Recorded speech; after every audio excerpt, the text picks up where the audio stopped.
আজকের মজমা দেখে মন সাক্ষী দিচ্ছে গত 3 বছর যেভাবে আমরা চলি না নড়ি না আমার একটা ভাব ছিল, সে ভাব আমরা কাটিয়ে উঠিনি। শুধু যেমনি ভাবে কেফায়েতুল্লাহ সাহেব বললেন, এই দেশের উলামায়ে কেরাম বদ্ধপরিকর তার হেফাজতে ইসলামের পূর্ণ জৌলস ফিরিয়ে আনতে, ঠিক কিনা? আমরা বিগত অতীত খুবই পিতা আমাদের, বিগত 3টি বছর আমরা দেখতেছি কেউ আমরা এখানে যারা আছি অধিকাংশ ওলামায়ে কেরামই কেউ 1 রমজান, কেউ 2 রমজান, কেউ 3 রমজান আমরা মেহমানখানায় কাটিয়ে আসছি।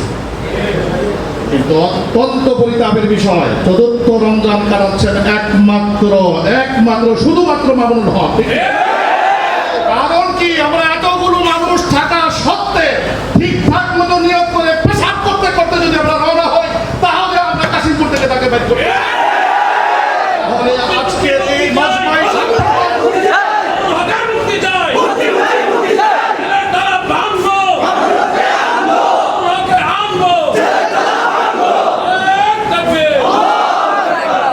সাহেবকে বের করে আনা, এটা আমাদের শুধুমাত্র নৈতিক দায়িত্ব নয়, শরঈ দায়িত্ব।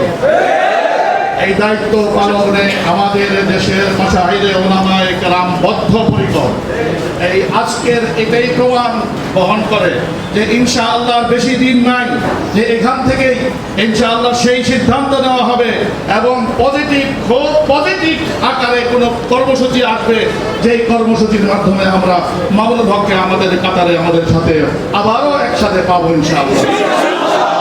এই দুঃসময়েও সাহসিকতার সাথে যে ওলামায়ে কেরামরা এখানে উপস্থিত হয়েছেন, এজন্য সকলকে ধন্যবাদ জানিয়ে, সকলকে মুবারকবাদ জানিয়ে আমি আমার বক্তব্য শেষ করছি। আসসালামু আলাইকুম ওয়া রাহমাতুল্লাহি ওয়া বারাকাতুহু।